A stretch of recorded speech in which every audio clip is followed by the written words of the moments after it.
Hello everyone, welcome to the 5 Minutes of Discovery channel. Today we will explore together a very interesting and hot topic, unification between South Korea and North Korea. Can these two countries be unified? Let's find out and give your opinions right below this video. The issue of unification of the Korean peninsula is always a controversial topic and attracts special attention from the international community. Since the end of World War II, the Korean peninsula has been divided into two halves, with the boundary being line 38, giving rise to many economic, cultural and social differences between the North and South. Although there have been many efforts from both sides to realize unification, to date, this has not yet come true. Vietnam is an example that national unification can happen when everyone together in solidarity and determination. However, with the current disagreements between South Korea and North Korea, unification will not be easy. However, imagine if the two Koreas were truly unified in the future, how strong this country would become. Please join me in exploring and finding out right now. Thank you for listening. Listen and don't forget to leave your comments below the video. Let's spread the message of peace and hope for a brighter future for the Korean peninsula.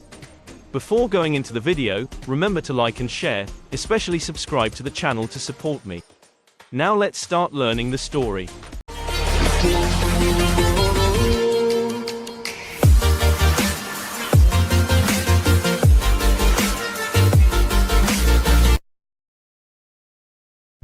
One, in terms of population. The population of North Korea is 25.7 million people and the population of South Korea is 51.7 million people. If these two countries unify, the population on the entire Korean peninsula will reach more than 77 million people. This not only creates a dense population but also brings many great development opportunities to this country. With an abundant labor source and large consumer market, the Korean peninsula can become a powerful driving force for economic development.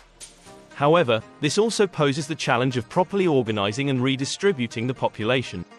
The government will need to ensure equitable development between the two regions, thereby bringing benefits and amenities to all members of the community. Unification is not just about uniting territory but also about unite the people, ideals and common efforts of everyone. It is a historic process, requiring understanding, patience and consensus from all stakeholders. Hopefully, in the near future, we can witness a unified Korean peninsula, a strong and prosperous country. 2. About politics. Korea, with a political system built on capitalism and multi-party system, has a president as its head. Meanwhile, North Korea has adopted a communist political system, with leadership spanning 3 generations of father and son since World War II. Kim Il-sung, later Kim Il-sung, has led North Korea since 1948 and Kim Jong-un, his son, was his successor after his death.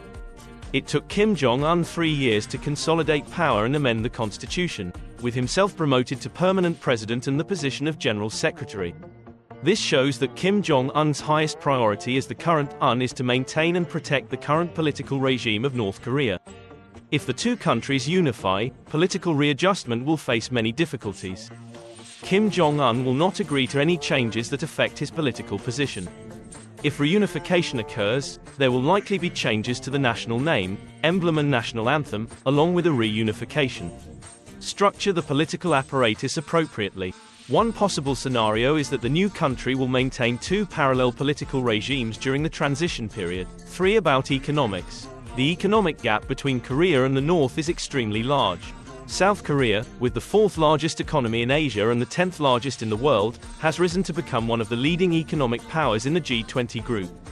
Famous brands such as Samsung, Hyundai, LG have established their names globally.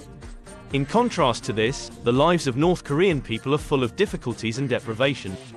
In 2020, North Korea's total national income only reached about $35 billion United States dollars, which is about 1/56 of that of South Korea. North Korea's per capita income is only $1,397 United States dollars, nearly 29 times lower than that of South Korea. The large economic gap between the two countries will be a big challenge in the unification process. South Korea will have to invest a significant amount of money to restructure and redevelop North Korea's economy.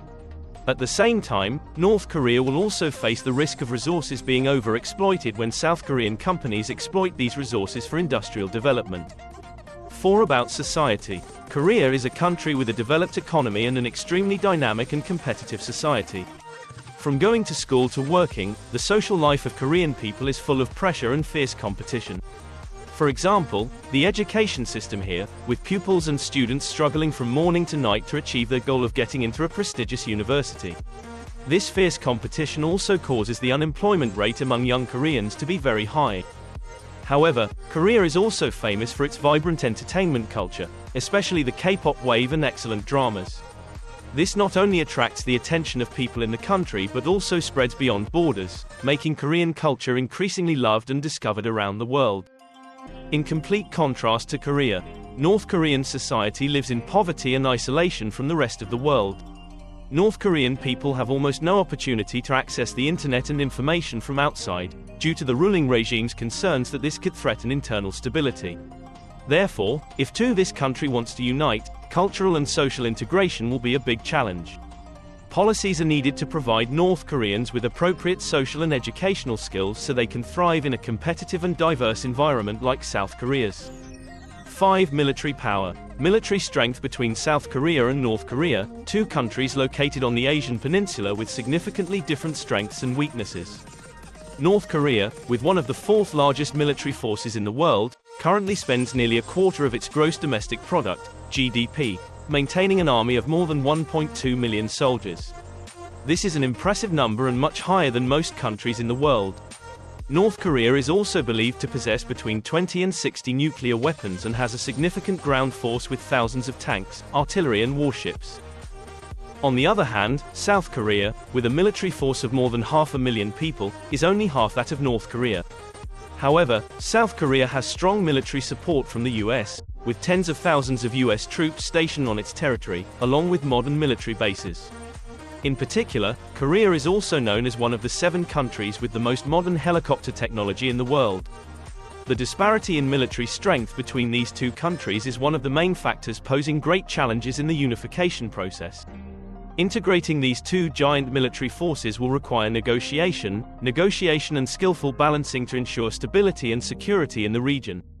6. Concerns about China. China and North Korea are not only historical allies, but also have strong military and economic links. China provided major military assistance to North Korea during the Korean War to protect Pyongyang from invasion by opposing forces. This has made Pyongyang an important buffer zone for China, separating it from the US military presence in South Korea. However, if North Korea and South Korea unify into a single country, China will have to face the reality of losing an important strategic ally in the world. This could increase the threat from the US and military forces in this area. With North Korea's great military power and South Korea's economic wealth, a unified Korean peninsula would create a powerful new nation that could shake up its international standing. Surveys show that more and more Koreans support the idea of unification, with 87% of respondents in 2020 saying unification is necessary. The Korean president also pledged to make efforts to realize the goal of unification by 2045, in the context that this region is witnessing the most active reconciliation efforts ever. The unification of North and South Korea is not only a long journey but also an event of great importance for regional peace and stability. Although it is not easy, this is certainly an ideal that both countries are aiming for. Together we look forward to and witness important steps forward on this path towards unification. Thank you for following. Don't forget to leave your comments below and subscribe to the channel so you don't miss the latest videos from us. See you in the next videos to continue exploring other interesting topics. Goodbye and see you again.